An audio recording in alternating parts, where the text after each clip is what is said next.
का सदस्य होने के बाद साथ साथ सामाजिक मूवमेंट में हम लोग कहीं न कहीं हमारी भूमिका अदा करते हैं। और एक बात मैं आप सबसे माफ़ी चाहूँगा कि मैं मालवा प्रांत से आता हूँ। अपने जो लोकल लैंग्वेज है उसमें थोड़ा हम लोगों को कम अनुभव है। हम मालवा से आते हैं तो मैं इसे करके तो जैसा आज इस दुख की घड़ी में आदिवासी समाज के दरवाजे पर बैठने का काम तब होता है जब किसी की मैयत होती है। यहाँ सरकार और शासन की मैयत हुई है, हम उनके दर पर बैठने के लिए आए हैं। तो ये सरकार की मैयत है, तब जाके हम हमारे पूर्वज हमारे समाज के लोग बैठने जाते हैं, अन्यथा हम बैठने नहीं जाते। तो सरकार इस बात को सुन ले कि तेरी बुद्धि की, तेरे दिमाग की और तेरी नीति की मैयत हुई है, जो हम लोगों को छेड़ने का काम किया है। आज जिस प्रकार से जहां जहां आदिवासी बहुल क्षेत्रों में हम लोगों को टारगेट करके, आज इतिहास इस बात का गवाह है कि जहां जमीन बची है वहां आदिवासी बचा है, और अन्यथा जहां जमीन नहीं बची है वहां आदिवासी का नाम लेने वाला नहीं है। कई ऐसे प्रांत हैं जहां आदिवासी नाम भी नहीं है, लेकिन जो आदिवासी बहुल डिस्ट्रिक्ट है, क्षेत्र है, अनुसूचित क्षेत्र है, वहां पर इस प्रकार से खदेड़ करके, तितर बितर करके, उनकी जनसंख्या को कम करके, वहां का जो पॉपुलेशन जो गाइडलाइन है उसको कम करके उसको अनुसूचित क्षेत्र से बाहर करने का एक बहुत बड़ा षड्यंत्र ये भाजपा और आरएसएस की सरकार करने जा रही है। ये बात हमको समझना पड़ेगा। हमारे बदनावर क्षेत्र में 1563 हेक्टेयर का एक पीएम मित्र टेक्सटाइल नाम का जो प्रोजेक्ट आया था, हम आप सबकी सहयोग से हमने वहां पे लड़ाई लड़ी थी, लेकिन हम लोगों को गिरफ्तार कर दिया, बंद कर दिया, और उसके बाद में जबरन तरीके से मशीनें चालू कर दी।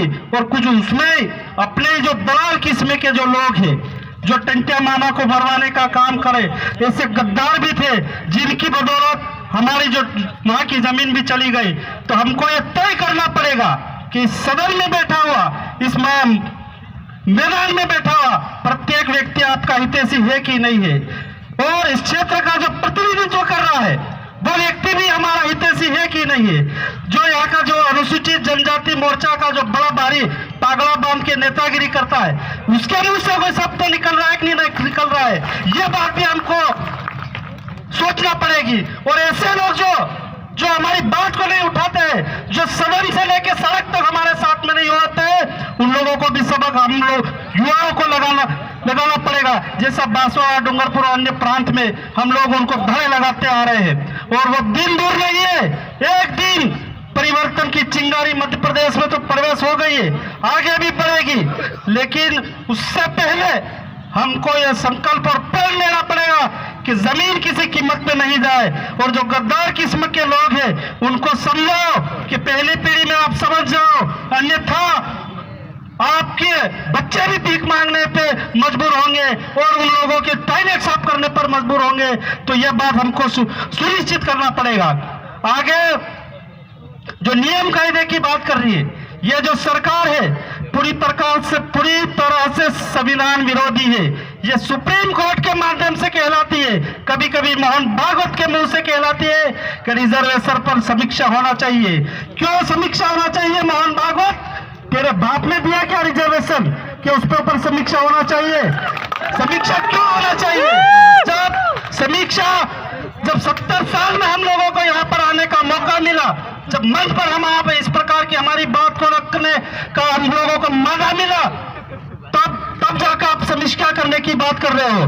तो ये जो पूरी तरह से आदिवासी की दुश्मन सरकारें हैं, जो रन्नी की तरह खेल करके हम लोगों को तितर बितर खत्म करने का षड्यंत्र रच रही है, इन्हीं बातों को हम लोगों को समझना पड़ेगा।